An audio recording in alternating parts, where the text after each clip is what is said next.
Buenos días, familia. Tengo una noticia tremenda que contarles. Yo creo que es la noticia más impactante que yo he escuchado en mi vida. Es la noticia, yo creo que es más contundente de los últimos 2000 años. Y es que han encontrado el cuerpo de Cristo. Ya los escépticos lo han confirmado. Varios científicos, ustedes pueden entrar a mirar ahorita mismo las noticias, pueden entrar a revisar de pronto ahorita en internet, porque nosotros como iglesia también lo tenemos que aceptar.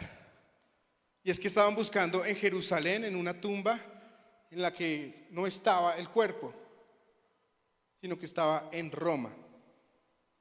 Se lo llevaron para Roma, en Italia. Después lo transportaron a España. De España lo transportaron a Latinoamérica. Y hoy está aquí el cuerpo de Cristo, son ustedes. Vamos a abrir la palabra. Ya alguno estaba asustado. Ay, ahora me voy a cambiar de religión.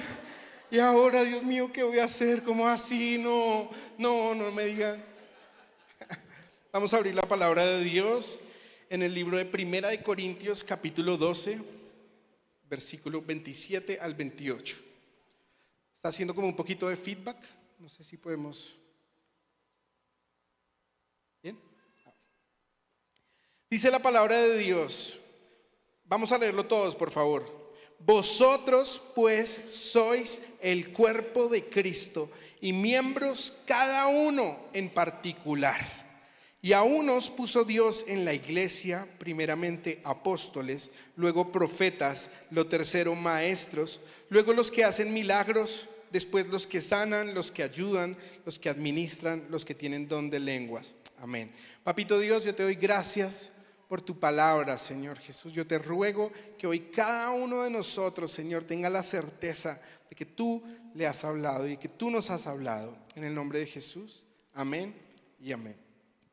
La evidencia más grande de la resurrección de nuestro Señor Jesucristo no es la tumba vacía. Eso es una gran evidencia, pero no es la evidencia más grande. La evidencia más grande, sin lugar a dudas, de la resurrección de Cristo se llama la iglesia de Cristo. O explíquenme cómo un grupo de pescadores, de gente del común, se van a ir a retar a la religión establecida de la época, al judaísmo. Unos campesinos, gente del común, pescadores, todos sabemos cómo eran los discípulos de Jesús, gente humilde. Y se van a parar delante de los judíos y arrancan a reunirse los domingos. ¿Ustedes saben cuál era el día sagrado de la religión judía? De la Biblia. El sagrado día de reposo, el sábado. Pero en el primer siglo aparecen unas personas que empiezan a reunirse los domingos. Dice la palabra de Dios que los discípulos se reunían los domingos a partir el pan y a compartir como familia. Y desde ahí arrancan a reunirse el domingo. Y no solo eso, se atreven a retar al imperio romano. Se atreven a ir y predicarle a muchas personas, a hablar, y terminan siendo victoriosos. ¿Cómo puede ser que se hayan medido contra el César romano, contra una religión politeísta, y hayan vencido contra el imperio romano? La única solución es que Jesús efectivamente haya resucitado. Resulta que cuando Jesús murió, 50 días después, dice la palabra de Dios, estaban todos reunidos como discípulos. Bueno, quiero que leamos algo en la Biblia. No, al ratico. Cuando murió el Señor Jesús, estaban todos reunidos los discípulos y era una iglesia como de unas 70 personas. ¿Cuántas personas habrá el día de hoy en este auditorio? A ver, alguno que sea así con pilo de los números. 250, de pronto, ¿cuántas sillas tenemos? Bueno, digamos que seamos 300 y pico. Digamos que seamos más o menos así. La palabra dice que estaban 72 personas reunidas en un aposento alto. Eso es como los que habíamos hace 8 días en la iglesia en Madelena. Un grupo de unas 70 personas. Y 50 días después, estaban esas mismas 72 personas, pero cae de repente el Espíritu Santo, un estruendo tremendo, como se llama nuestra convención. Y dice que el Espíritu de Cristo vino y tomó control de esas personas y empezaron a hablar en otras lenguas. Y arrancaron y arrancan a hablar en otros idiomas. Y había gente, porque dice la palabra de Dios, que estaban reunidos en ese lugar, personas de Capadocia, de Mesopotamia, bueno, del otro lado del charco, de todos lados había ahí. Y empezaron a llegar ante la bulla que estaban haciendo estas personas. Y dice, oiga, esta gente está muy borracha. Esta gente está borracha. Y entonces se levanta San Pedro, el apóstol Pedro. ¿Ustedes se acuerdan que había pasado 50 días antes con Pedro? Había negado a Jesús. Habían llegado una persona y le había dicho, tú estabas con ellos. Y él dijo, no, yo no lo conocía. Y otra persona le dice, tú estabas con ellos. Y el que no, hombre. Y luego llega otra muchacha y se juntan otros dos pelados ahí y le dicen, es que tú estabas con ellos porque hasta hablas como ellos. Y él dice que no, hijo de tantas. Y dice que arrancó a maldecir. Porque si hay algo que nos separa de Jesús, que muestra que no somos sus discípulos, es las malas palabras. Y dice que él arrancó a maldecir. Pero ahora, 50 días después, solo 50 días, o sea, mes y 20 días, dice la palabra de Dios que vino el Espíritu Santo y se para Pedro. Y dice, varones galileos y todos los que habitan acá en este lugar, estas personas no están ebrias porque son las 2 de la tarde y esto no es Boyacá.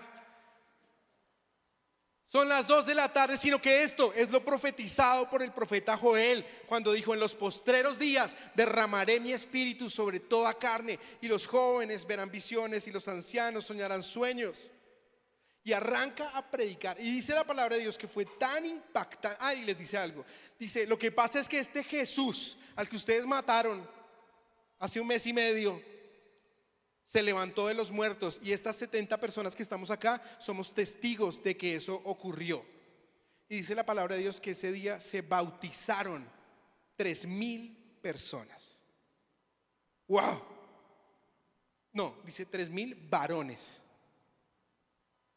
Tremendo, ¿no? ¿Ustedes se imaginan pasar de ser una iglesia de 70 personas a ser una de 3,000? Que dentro de 8 días nos lleguen 3,000 personas al culto. Primero es que a todos ustedes les tocaría convertirse en el staff. Sí, porque para atender a 3,000 personas, y eso fue lo que ocurrió en una ciudad pequeña como Jerusalén. Jerusalén era una ciudad que yo siempre la comparo como ciudadela con subsidio. ¿Alguno conoce? ¿Alguno viene de allá? Por acá, qué chévere, como Jerusalén. Y es una ciudad más o menos, es pequeña. Tú vas caminando, una vez tuvimos el privilegio con mis hermanos, íbamos caminando y como, ay, vea, el monte de Sión, no lo encontramos. Ay, la tumba de David. Vas caminando y como, ay, ahí murió el Señor. Es chiquito, eso es un lugar muy pequeño. ¿Ustedes se imaginan lo que esas 3,000 personas impactaron en ese momento? Como si fuera poco, estaba, dice la palabra de Dios, estaba Pedro. ¿Quién? Pedro junto con Juan iban caminando hacia el templo a la hora de la oración. Y dice que en ese momento había allá afuera un mendigo que les decía, uy, una limosina por amor de Dios. Y estaba ahí tirados. Y Pedro miró los bolsillos, una limosnita, y revisó y dijo, parcero, no tengo oro ni plata. Pero ¿qué tenía Pedro por dentro? ¿Qué tenía? El Espíritu Santo. Porque acuérdense que el Espíritu Santo había venido, el Espíritu de Cristo vino y tomó control del cuerpo de Cristo. ¿Quién es el cuerpo de Cristo? La iglesia. La iglesia es el cuerpo de Cristo. Y cuando viene el Espíritu Santo, toma control de su cuerpo. Entonces Pedro tenía a Jesús por dentro. Y le dice, no tengo nada que darte, pero de lo que tengo, así tengo algo, te doy. En el nombre de Jesucristo, levántate y anda. Dice la palabra de Dios que en ese momento ese man se levantó y eso, mejor dicho, corría y saltaba. Yo no sé cómo aprendió a saltar tan rápido, pero me imagino que llegó ese momento y entró a la iglesia y estaba cantando hincha a morir por Cristo por primera vez. ¿Ustedes se imaginan una persona que llevaba más de 40 años tirado en el piso, caminando por primera vez, corriendo por primera vez? Dice la palabra de Dios que cuando Pedro caminaba, con solo la sombra de Pedro, las personas se sanaban. Que incluso con la ropa de Pedro, las personas se sanaban. Wow, esto me parece a mí muy, muy impactante. Ahora, quiero que vayamos a San Juan 17:20.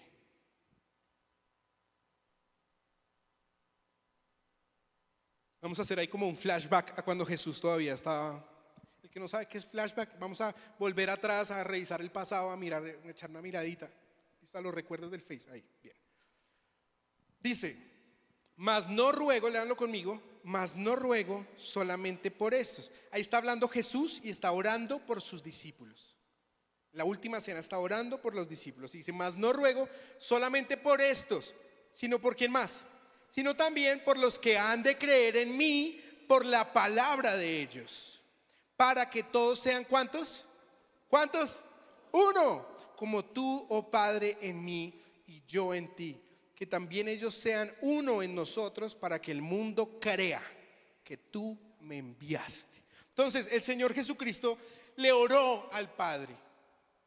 Y yo creo que si quedó grabada una oración del Señor Jesús, es porque es muy, muy importante. Fue de las últimas oraciones, de las últimas palabras de Jesús fueron estas. Dijo, Padre, yo te ruego que sean uno. ¿Que sean cuántos? Uno. Para que, así como tú y yo somos uno, para que el mundo crea.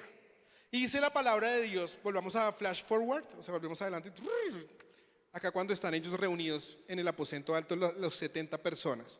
Están reunidos y dice la palabra que había 3 características que tenían. La número 1 dice, estaban todos. Digan, todos. ¿Cuántos estaban? Todos.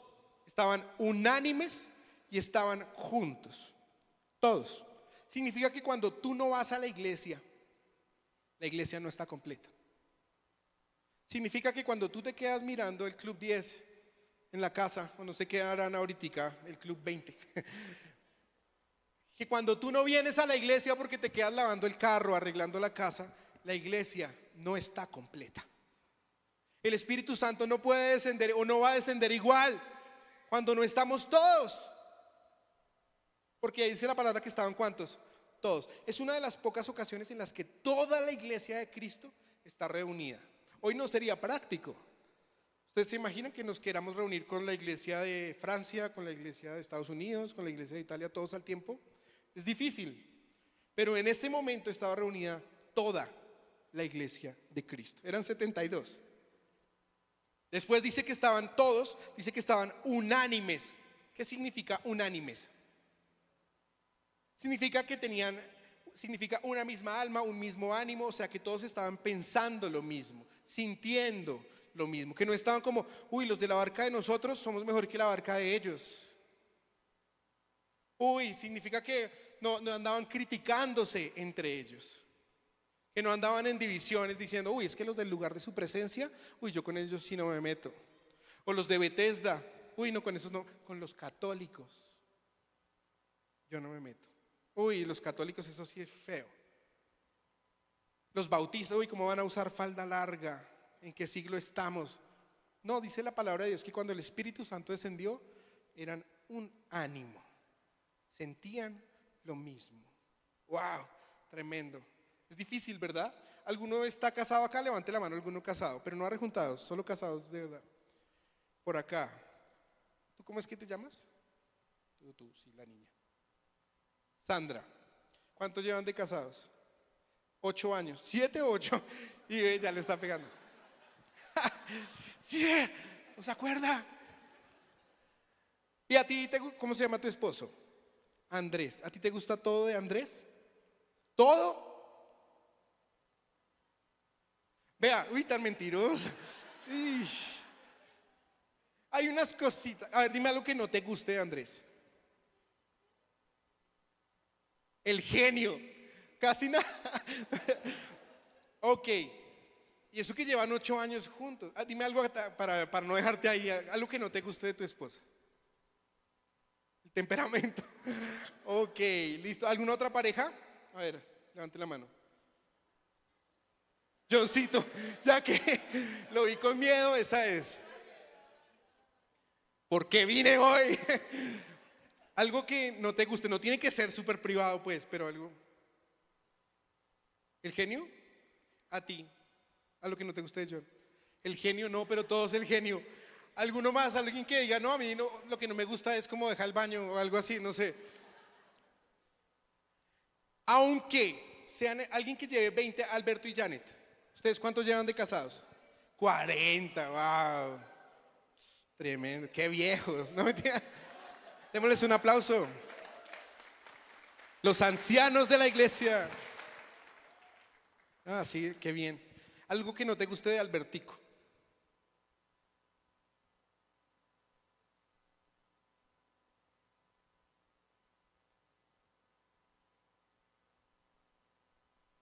Como lentejito a veces. Que no le gusta para los que no escucharon en la transmisión, que no le gusta que el paso que va. Listo. Albertico, algo que no te guste, que va muy rápido. Lo contrario, bravo, muy bien. Una pregunta, ¿eso es una razón para separarse?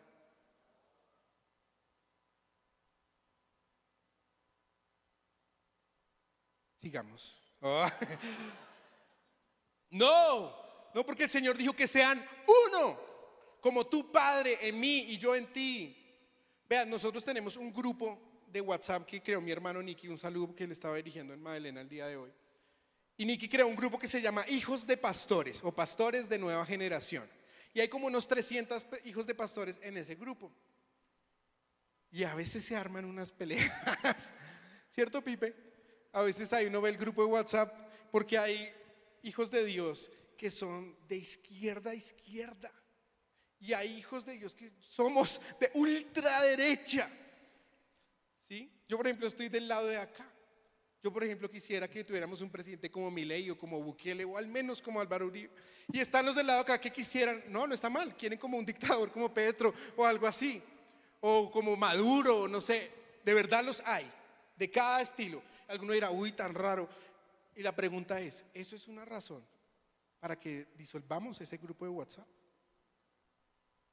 No, somos diferentes, son diferencias muy tremendas.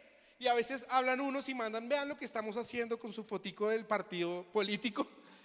Y hay otros que dicen, pero ¿por qué estamos promoviendo esos partidos? Pero cuando y se arman peleas. Y un día se estaba armando ahí una pelea.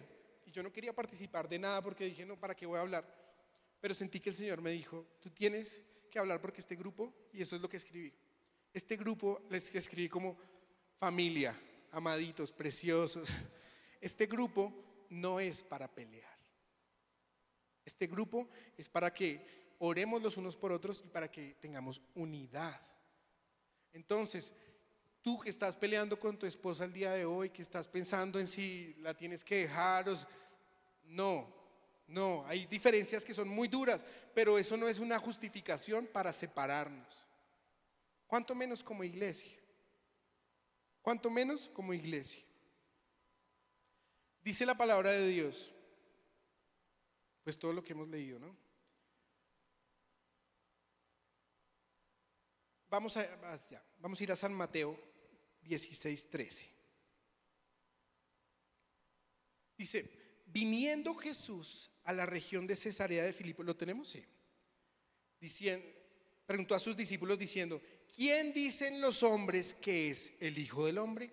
Léanlo conmigo. Ellos dijeron, unos Juan el Bautista, otros Elías y otros Jeremías o alguno de los profetas. Él les dijo, ¿y vosotros quién decís que soy yo? Entonces en ese momento se levanta Simón, que brillaba por siempre meter la pata cuando hablaba. De verdad, ustedes lean cada vez que hablaba Simón y Jesús le manda a callar como, ay Pedro, cállate. Sí, le dice como, pero en esta ocasión, vean lo que dice. Respondiendo, Simón Pedro dijo, tú eres el Cristo, el Hijo del Dios viviente. Entonces Jesús quedó como, no lo puedo creer. Más o menos así dice.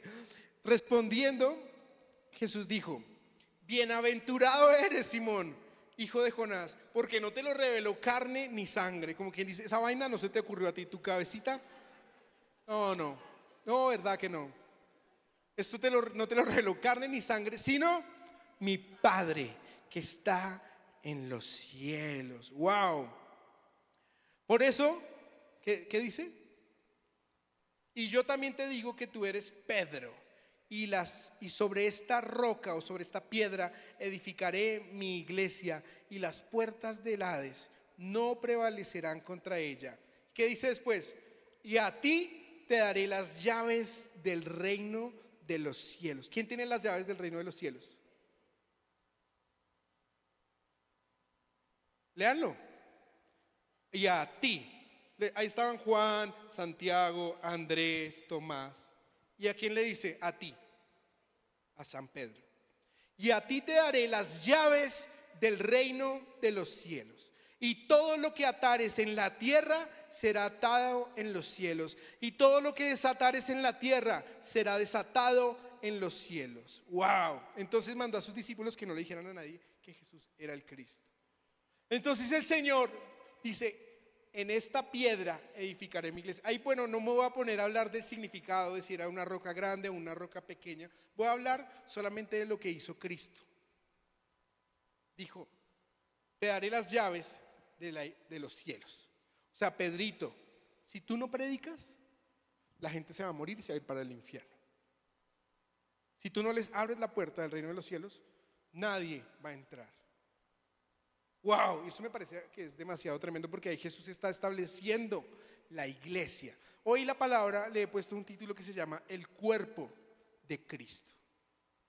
El cuerpo de Cristo es la iglesia. Entonces, la iglesia que empieza en ese momento y le dice a Pedro: Pedro, al que tú no le prediques, al que tú no le abras, los cielos no le van a ser abiertos. ¿Y qué leímos en Hechos? ¿Qué vimos que pasó en Hechos cuando vino el Espíritu Santo? ¿Quién se paró a predicar? ¿Fue Juan? ¿Fue Tomás? ¿Santiago? No, se paró Pedro y predicó el primer sermón, y dice la Biblia que se convirtieron 3,000. Y luego sanó al cojo. ¿Y se acuerdan qué pasó cuando sanó al cojo? Dice la palabra que vinieron entonces los judíos. Dijeron: ¿cómo así? ¿Ustedes cómo sanaron a este man? ¿Con qué autoridad? Y se para Pedro nuevamente delante de los judíos y le dice: en el nombre de Jesús los sanamos. ¿Se acuerda Jesús, el que ustedes mataron? Caifás, Anás, ¿se acuerdan? El que ustedes mataron. En el nombre de ese Jesús es que este cojo camina el día de hoy. Y esos manes dicen: no puede ser. Les prohibimos que prediquen en el nombre de Jesús. Y Pedro dice, que Pedro, que lo había negado por mucho menos, y dice: juzguen ustedes a ver si es mejor obedecer a los hombres antes que a Dios. Y dice: pues no, les prohibimos que prediquen. Pues vamos a predicar en el nombre de Jesús. ¿Y qué? Pues los azotaron. Pero mientras los estaban azotando, dice la palabra de Dios, que se convirtieron otras 5,000 personas. Se bautizaron 5,000 varones más. Varones. O sea que en ese momento, ¿en cuánto se multiplicó la iglesia? Fueron 70. Luego otros 3,000 que se bautizaron, y en este momento otros 6,000, 5,000 varones. O sea, cada varón venía con su esposa y con sus niños. Se convirtió en una iglesia de unas 20,000 personas por el Espíritu Santo. Lo tremendo es que yo no les estoy contando Harry Potter o les estoy leyendo la historia del Señor de los Anillos. Les estoy leyendo historia real, que hay muchos escritores del primer siglo que lo documentan. O sea, yo no les estoy contando algo fantástico.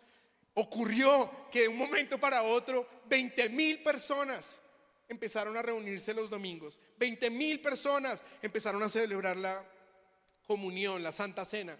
20,000 personas por el poder del Espíritu Santo. Eso solamente lo puede hacer una persona que está viva como nuestro Señor Jesús. ¿Cómo nosotros podemos comprobar que la iglesia es verdadera? Que la iglesia es verdadera. Yo creo que la mejor forma es mirando qué ha hecho la iglesia en la sociedad. No hay nada más grande de la humanidad, no hay una expresión más grande de la humanidad que la iglesia de Jesucristo. Vean, si no fuera por la iglesia de Jesús, las mujeres el día de hoy, ¿sabes qué pasaría cuando los hombres les dieran carta de repudio? Antes el hombre podía, incluso en el judaísmo, podía decir: mira, tú vas muy lento, tú vas muy rápido, Janet, chao. Y me voy con todo lo que hemos logrado juntos. Mujeres, ¿les parece bien que un hombre cuando se separe se lleve todo? Díganlo duro. No, desgraciado. No.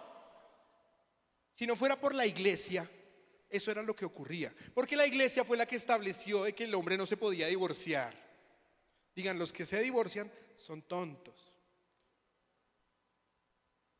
De pronto tú eres uno de ellos que se separó y estás intentando dejar de ser tan tonto. Pero la Biblia y la iglesia prohíbe el divorcio. Y además establece en derecho y dice que si un hombre se separa, se divorcia de la mujer, la mitad de los bienes tiene que ser para la mujer. Eso no existiría sin la iglesia. Entonces todas las feministas que están gritando allá, iglesia opresora, patriarcado, ignorante. Si no fuera por la iglesia, las mujeres no tendrían derechos. Las mujeres las cogían y las vendían. Prostituir a una mujer era legal. Que la secuestraran y la prostituyeran era permitido. Decían los pensadores griegos como Platón que el aborto era lo mejor. Decía, por ejemplo, que Sócrates, varios de los escritores griegos, para ellos estaba permitido que la mujer fuera prostituida, que la mujer no tuviera voz, que la mujer no tuviera voto. ¿Y sabes con quién hizo el ministerio Cristo en la iglesia? Con mujeres, con mujeres.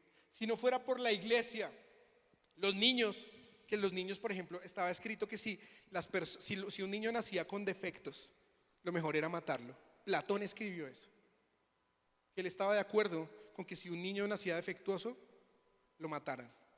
¿Qué les parece? Tenaz. Y así eran todos la antigüedad, era salvajismo. Si no fuera por la iglesia de Jesucristo, estaríamos verdaderamente en las tinieblas. Quiero contarles algunas otras cosas que ha logrado solamente la iglesia. La alfabetización mundial. ¿Sabes quién alfabetizó el mundo? ¿Sabes por qué sabemos leer y escribir? Por la iglesia. ¿Sabes por qué sabemos leer y escribir? Porque la iglesia empezó a capacitar personas para que pudieran leer, porque fueron por todo el mundo. ¿En cuántos lugares se han establecido iglesias y colegios de la iglesia para evangelizar y para educar a las personas? Porque a diferencia de lo que se dice que fue el oscurantismo, ¿han escuchado el tema oscurantismo? No, fue una etapa oscura donde la iglesia estaba dominando y, mejor dicho, no se avanzó nada como humanidad. Eso es una gran mentira. Eso es una gran farsa. Si la iglesia estuviera interesada en que la gente se mantuviera en ignorancia, la iglesia no hubiera creado la Universidad de Oxford, la Universidad de Salamanca, la Universidad de Bolonia, la Universidad de Montpellier. La mayoría de las universidades fueron fundadas por la iglesia. Las obras más grandes de arte, de expresión humanística, han salido de la iglesia.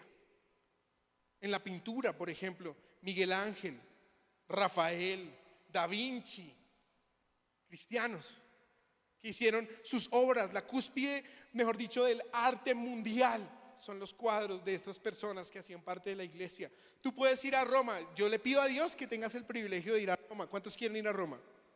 Vamos a tirar la bendición de los que van a ir a Roma. Tú puedes ir a Roma y entrar en la arquitectura más espectacular del mundo, porque Dios, cuando estaba creando su iglesia, ¿sabes qué dijo? Voy a hacer una cosa, y es que quiero demostrarle a todo el mundo que es la iglesia de verdad. Quiero demostrarle al mundo entero que mi historia es la mejor historia del mundo. Y contrató Dios a los mejores artistas. ¿Cuáles son las mejores edificaciones en un pueblo? Puede que al lado haya unas casas horribles, humildes, lo que sea, pero tú pasas y es una iglesia gigante, con unas piedras que uno dice, wow, Dios mío. Tú vas a Campestre y dices, wow, acá están haciendo algo espectacular. Bernini fue el que diseñó la Basílica de San Pedro, una de las construcciones más importantes del mundo. Es una iglesia. ¿Alguno ha ido a Barcelona? Levante la mano si alguno ha ido a Barcelona. Al final nos tomamos un cafecito. En Barcelona hay una iglesia hermosa que se llama ¿cómo? La Sagrada Familia, que Dios contrató a Gaudí, uno de los mejores arquitectos, para que diseñara. ¿Llevan cuántos años construyéndola? ¿Como 600 ya? ¿400? No estoy seguro. Si tú miras, las mejores películas las han hecho personas cristianas. Si tú miras la música, La música más espectacular del mundo la han hecho personas cristianas. Por ejemplo, Mozart, Bach, Beethoven, Vivaldi. Se me olvidan otros cuantos de música clásica, que son, por eso se llama música clásica. Es una música que nunca va a pasar de moda. Es una música que siempre va a seguir escuchándose. Ni siquiera al día de hoy se sigue componiendo cosas tan espectaculares como lo que lograron estas personas. ¿Y quién creen que lo hizo? La iglesia. Las canciones más famosas son misas que ellos escribieron, canciones de adoración para Dios que hizo la iglesia. O sea que no tendríamos música, esta música que tenemos tan espectacular, el desarrollo. Por eso es que es una vergüenza hacer reggaetón, porque, no mentiras, porque la mayor expresión de música ha salido de la iglesia, porque la mayor expresión de arte, de esculturas, donde han estado los mejores escultores. Me mandaron callar, no lo hagas. Los mayores escultores del mundo, ¿dónde han estado? En la iglesia. Los mejores escritores, la iglesia. ¿Sabes qué pasó con la iglesia en esa época que decían oscurantismo? La iglesia cogió y contrató a los monjes para que tradujeran y preservaran los textos antiguos, no solo la Biblia. ¿Saben quién preservó la Ilíada de Homero? ¿Quién preservó los textos más antiguos que había? La iglesia. Si no fuera por la iglesia, no habría copias de los libros de la antigüedad. Lo transcribieron los monjes. Si no fuera por la iglesia, no habría desarrollo científico. Los mayores científicos que ha habido en la historia de la humanidad han sido personas de la iglesia. En un estudio que se hizo de los premios Nobel, el 67% de los premios Nobel lo han hecho personas de la iglesia, cristianos. Yo siempre pensé que eran los judíos. Siempre que yo estudiaba acerca de los premios Nobel, claro, hay un gran porcentaje de premios Nobel que lo han ganado los judíos, otros brillantes que también escogió el Señor, pero el 67%, la iglesia de Jesucristo. Tú no vas a encontrar por fuera de la iglesia un desarrollo como el que ha habido a nivel humano, como el que ha habido. ¿Sabes? Las palabras de Jesús en el Sermón de la Montaña han sido declaradas como lo más sabio que se ha dicho en la humanidad, base para que se cree el derecho. ¿Sabes quién se inventó el derecho? La iglesia. Hay algo que se llama el derecho canónico. Eso se lo inventó la iglesia. Basado en el derecho canónico se inventaron los derechos humanos. ¿Sabes por qué creemos que no se deben matar a las personas? Gracias a la iglesia. Si fuera por lo que pensaban los paganos, si fuera por lo que pensaban en otras culturas, la gente no tenía dignidad humana. Había personas a las que había derecho a matarlas. Había personas que ocupaban, mejor dicho, en la sociedad tan bajo que no había ningún problema en que se mataran. La iglesia es de las principales causas abolicionistas de la esclavitud en el mundo. La iglesia ha erradicado la mayor cantidad de vicios en el mundo. ¿Sabes qué? Si no hubiera venido un día a la iglesia, aquí creeríamos en Bachué. Porque siempre se ha presentado como que acá eran unos indígenas perfectos que, mejor dicho, una utopía. ¿Y cómo era la realidad? Se mataban entre ellos, mataban a los niños, sacrificaban a los niños a sus dioses paganos. Si no fuera porque llegó la iglesia y evangelizó, estaríamos, mejor dicho, matándonos. Tanto que los indígenas se terminan aliando con la corona española para pelear contra los aztecas. Porque los aztecas eran una cosa muy brava. Eso no lo tendríamos sin la iglesia. Sin la iglesia. Tú puedes mirar y hasta en los barrios más sencillos de Bogotá, los mejores colegios, ¿tú a cuál preferirías mandar a tu hijo? ¿Al distrital? ¿A uno cristiano? ¿A uno católico? ¿O al distrital? Claro, obvio. ¿Sí? Y es por la iglesia, familia. Pero quiero que vayamos a 1 Corintios 11:23. Ya vamos terminando. ¿Está muy temprano para terminar? ¿Predico otro rato?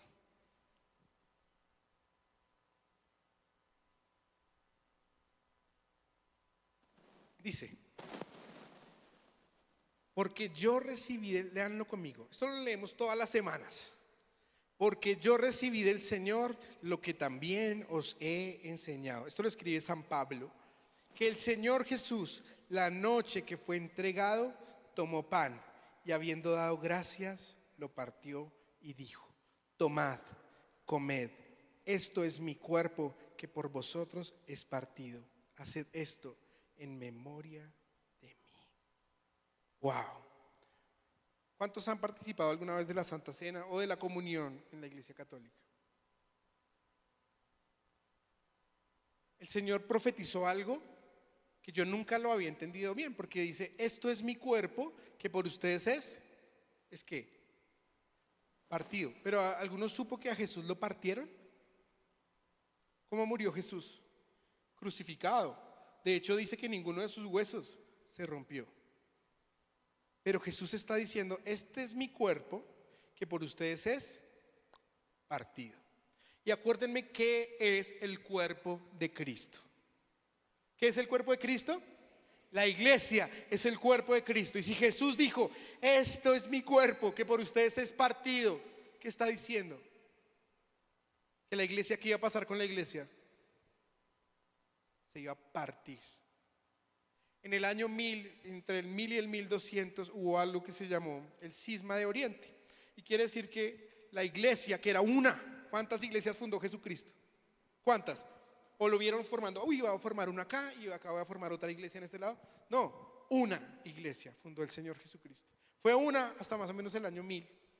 Y en ese momento hay unos que dicen: no, a mí no me parece lo que están haciendo la iglesia. A mí no me gusta que tú vas muy rápido, que tú vas muy despacio. Me separo. Me separo. Y se llamó la iglesia ortodoxa o la iglesia oriental. En eso hay muchos cristianos, hermanos, que vienen de ahí. Por ahí en el 1500 hubo otro, que es el que nosotros queremos, que fue Martín Lutero. Y dijo: iglesia, yo no estoy de acuerdo con lo que usted está haciendo. Usted va muy rápido y yo voy muy lento.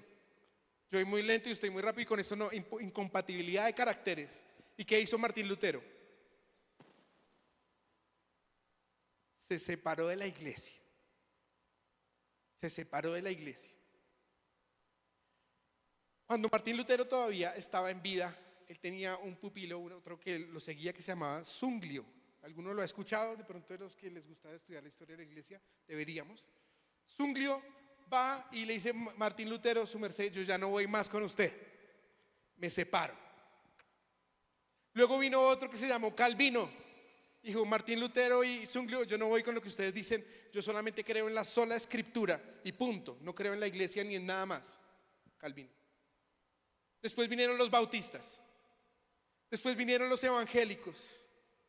Después vinieron una cantidad de personas que separaron la iglesia, porque Jesús dijo: este es mi cuerpo que por ustedes es. ¿Quién lo partió? Tremendo, ¿no? Tremendo. ¿Y cuál era el plan de Jesús? Que fuéramos ¿cuántas iglesias? Una sola iglesia. Wow, ¿eso no les parece que es muy tremendo? Es muy tremendo. Y arrancamos porque yo creo que lo que se debió haber hecho es que Martín Lutero sí fue y plantó y dijo: no estoy de acuerdo con esta iglesia. Listo, ven, ¿qué haría mi papi en ese momento? Si Albertico y Janet le dicen: Anivita, no estamos de acuerdo con esto que estás haciendo en la iglesia. ¿Qué harían Alberto y Janet? ¿Formarían otra iglesia? No, acá lo arreglaríamos. Nos pondríamos de acuerdo y lo arreglaríamos. Pero Martín Lutero en ese momento dijo: me voy.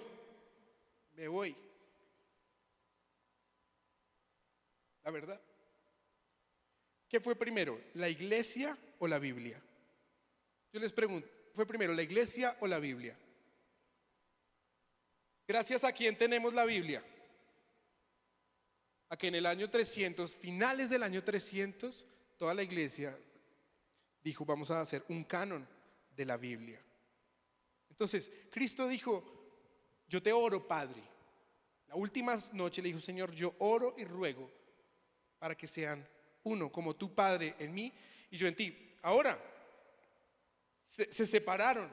Y después, ¿qué ha pasado? ¿Qué pasa cuando, por ejemplo, este año nosotros hemos vivido algo parecido aquí en Ecofamiliar? ¿Cierto? ¿Qué pasó a inicios de este año? Hubo un par de personas que dijeron: no nos gustan más Aníbal y Gladys, No queremos estar más con lo que están haciendo acá. Gracias por todo.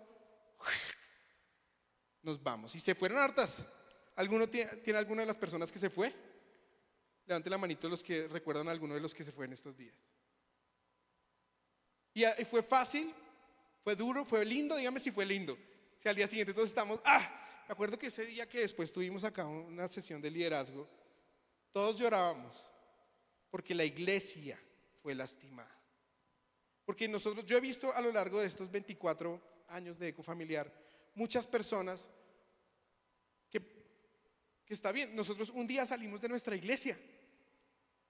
¿Sabían que mis padres eran líderes en la Misión Carismática Internacional? Y un día Dios los llamó y se separaron de la misión, arrancaron una obra diferente. Pero un día el pastor César, que hacía parte de la iglesia de los Juanitos, ¿qué hizo? Se separó y arrancó un rancho aparte. Entonces, ¿Dios lo ha permitido o no lo ha permitido? ¿Son cristianos o no son cristianos? ¿Somos cristianos? De hecho, ¿saben cómo nos dicen los católicos a nosotros? Los hermanos separados. Otros nos llaman los hermanos esperados. Porque la palabra de Dios dice que al final de los tiempos Dios va a recoger de todos los rincones del mundo y va a volver a juntar a su iglesia. ¿Ustedes saben qué pasaría, iglesia, si el próximo domingo dijéramos, vamos a reunirnos toda la iglesia de Colombia y vamos a orar por la nación? Y llegan los católicos, y llegan los adventistas, y llegan los cristianos de Ecofamiliar, los de su presencia, los de avivamiento, y oramos ese día. Se convierten hasta las suegras. Ese día se convierten hasta los de millonarios. Ese día, mejor dicho, lo que pasó en ese momento cuando estuvo la iglesia unida, fue que efectivamente se le predicó al mundo entero. Ustedes saben que lo que estamos haciendo ahora es reevangelizar. Colombia, ¿hace cuántos años era una nación cristiana? Alemania fue una nación cristiana completamente. Estados Unidos fue una nación cristiana. ¿Y qué estamos haciendo ahorita? Enviando misioneros a todos lados porque la gente ya se ha apartado de Cristo. Pero la iglesia efectivamente le predicó a todo el mundo. Ustedes pueden ir a cualquier rincón, a cualquier pueblo, y hay una iglesia de Jesucristo. Entonces, iglesia, ¿qué es con lo que quiero cerrar el día de hoy? Oremos por la unidad de la iglesia. Oremos por la unidad de la iglesia. ¿Hay alguno acá que venga de la iglesia católica, que fue católico toda la vida y ahora está acá? Al menos ustedes no eran de Bachué. Ustedes no eran adoradores de Bachué. Oremos por los católicos. A ver, un sacerdote que está predicando el día de hoy en la iglesia católica, ¿es cristiano? ¿Es cristiano o no es cristiano? En el año 300 se reunieron todos los pastores cristianos y dijeron, vamos a ponernos de acuerdo en qué creemos. Hoy lo cantamos, iglesia. Creo en Dios el Padre. Creo en el Hijo, que el Hijo es divino igual que el Padre. Creo en el Espíritu Santo, creador y dador de vida, y que los tres reciben una misma adoración. El que te predique algo diferente de eso, ese sí no es cristiano. El que te diga el Espíritu Santo no es Dios, ese no es cristiano. El que te diga el Padre no es Dios, bueno, ese sí es más bruto. El que te diga que el Espíritu Santo no es Dios, ese no es cristiano. Pero ¿sabes qué están predicando el día de hoy en todos lados? Jesús. Entonces, lo primero que debemos hacer es dejar de criticar al otro. ¿Ustedes creen que Ecofamiliar es la iglesia perfecta? 70 personas que se fueron más de esta iglesia creen que Ecofamiliar no es la iglesia perfecta. Ellos son la iglesia perfecta para ellos. Pero Ecofamiliar no es la iglesia perfecta. Los bautistas no es la iglesia perfecta. El lugar de su presencia no es la iglesia perfecta. La iglesia católica no es la iglesia perfecta. Somos una iglesia, porque cuando sea el arrebatamiento, cuando Cristo venga, Él no va a coger y decir, uy, me llevo a Ecofamiliar. ¿Ustedes creen que va a ser así? Me llevo solamente a los bautistas, me llevo a los luteranos, o me llevo a la iglesia de Cristo, la que yo fundé. Yo fundé una iglesia. Oremos por los otros. Así como no me gustan, a mí hay cosas que de mi esposa hermosa, que ustedes saben que ella es preciosa y es una modelo espectacular, hay cosas que no me gustan de ella. Y hay cosas que probablemente no las cambie nunca, pero por eso nos vamos a separar. No critiquemos. No critiquemos a las iglesias donde las niñas llevan la falda hasta acá, porque ellos no critican, o sí lo hacen, pero que tampoco nos deberían criticar a las que andan en ombliguera acá. No critiquemos a la iglesia en la que los cantos son estilo gregoriano, porque ellos no deberían criticarnos acá que hacemos alabanza con rock. No critiquemos a los de su presencia. Hoy yo era tan criticón de la iglesia Avivamiento. Decía, uy, no me gusta que todos digan amén, amén, amén. Hasta que un día el Espíritu Santo me dijo, ¿vas a hablar en contra del Espíritu Santo? Dice la palabra, escúchense esta. Dice la palabra de Dios, ¿quién eres tú que criticas al criado ajeno? ¿Quién eres tú que criticas al criado ajeno? Para su Señor trabaja y él verá cómo se entiende con su Señor. No critiques. Dios no mandó a ninguno al ministerio de la crítica de iglesias. Sí nos mandó a que seamos uno, y es muy difícil, pero lo número uno es orar por la unidad de la iglesia. Orar por la unidad de la iglesia. Hablar. ¿Qué pasa si nosotros queremos que haya una sola iglesia de Cristo y de una vez a una gran parte de la iglesia de Cristo le decimos que ustedes son la gran ramera? ¿Ustedes les parece bien? Que le digamos a la iglesia de Cristo, ustedes son la gran ramera. ¿A ustedes les parece bien que critiquemos a otra iglesia porque utilizan algunas imágenes que a mí no me gusta? No lo haría, espero que jamás lo hagamos. Y ellos nos podrían decir, sí, pero ustedes en los encuentros ponen la pasión de Cristo, que la hizo un católico. Ustedes en los encuentros se arrodillan y dicen, vamos a ir a la cruz del Calvario, y están poniendo una película ahí. Entonces cállate la boca. No critiques. No critiques. ¿Sabes qué? Si queremos lograr la unidad de la iglesia de Cristo, vamos a tenernos que sentar a hablar con ellos. ¿Sabes cuándo va a venir el último avivamiento? Cuando seamos uno, cuando estemos todos, cuando seamos unánimes y juntos. Ahí, ¿sabes qué va a pasar? ¡Pum! Ahí vamos a predicar, a pesar de las diferencias. Amén, iglesia. Yo sé que es una enseñanza que de pronto no habíamos visto alguna vez, pero yo te pido el favor, no critiques. Cuando mi papi lo vean un día que está sentado con algún cura hablando, no critiques. Cuando lo veas hablando con un luterano, con una persona que predica con Clericman, no critiques. Y no digas, oh, ese es el nuevo orden mundial. Lee primero. No seamos los que sin leer juzgan a los demás, porque Cristo nos mandó a hacer una sola iglesia. Amén, dale un aplauso al Señor.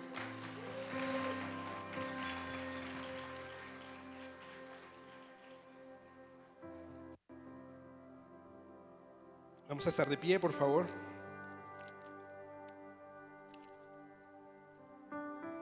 Señor Jesús, en la última cena, ¿en cuándo? En la última cena, dijo, tomad, comed, esto es mi cuerpo que por vosotros es partido. Haced esto en memoria de mí. Por eso la Santa Cena no es cualquier cosa que nosotros hacemos en la iglesia, porque en ese momento cristianos, bautistas, del lugar de su presencia, católicos, anglicanos, luteranos, todos participamos de la misma comunión y somos una iglesia.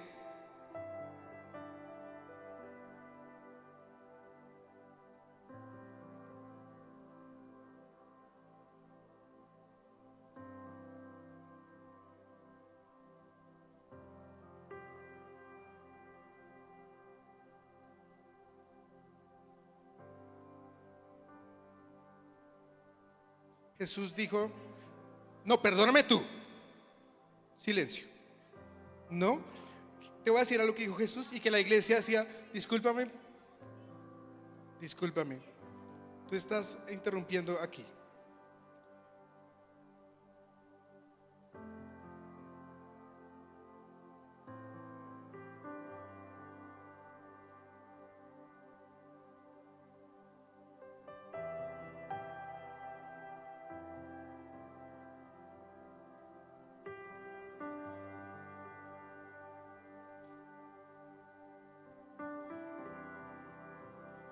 ¿Quieres que charlemos al final un rato?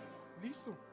Porque la palabra de Dios dice que el Jesús dijo esto: si no coméis mi carne y bebéis mi sangre, no tenéis parte conmigo. ¿Lo dice la Biblia o no lo dice? ¿Quién lo dijo? Jesucristo. Y no está diciendo un símbolo, no está diciendo nada. Está diciendo: si tú no comes mi carne y bebes mi sangre, no tienes parte conmigo.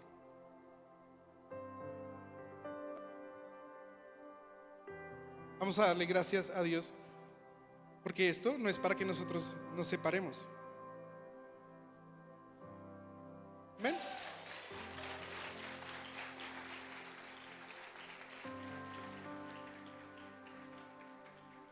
Señor Jesús, yo te doy gracias el día de hoy por tu palabra, Señor, porque lo que he hecho es parafrasear lo que dice tu palabra. Gracias, Señor. Hoy oro la misma oración que oraste tú, Señor. Padre, te ruego que ellos crean. Y no oro solo por ellos, sino por los que creerán en ti, por los que le están predicando en este momento en diferentes lugares, en diferentes naciones. Oro por toda tu iglesia, Señor, por los que me gustan y por los que no me gustan tanto, pero que te tienen a ti, Señor. Pero que te tienen a ti, Señor. Y te pido, amado Espíritu de Dios, que tu Espíritu se derrame de una manera sobrenatural, que podamos ver esos milagros que ocurrieron cuando toda tu iglesia estuvo unida, Señor Jesús.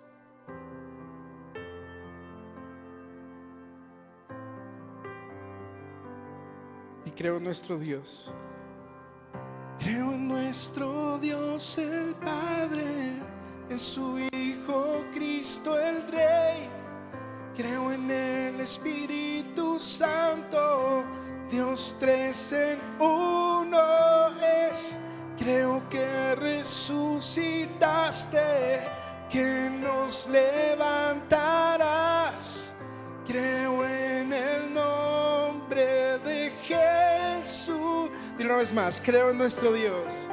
Creo en nuestro Dios el Padre, en su Hijo. Creo en el Espíritu Santo, Dios tres en uno. Creo que resucitaste, que nos levantarás. Creo en el nombre. Ahora di: creo en la vida eterna. Creo en la vida eterna. Creo en la comunión. Creo que tu pueblo es uno. Creo en tu iglesia, Dios. Creo que resucitaremos y en gloria volverás. Creo en el nombre de Jesús. Dile una vez más: creo en la vida eterna. Creo en la comunión. Creo que tu pueblo es uno. Creo en tu iglesia, Dios. Creo que resucitaremos. Creo en el nombre de Jesús. Y creo en el nombre de Jesucristo. Creo en el nombre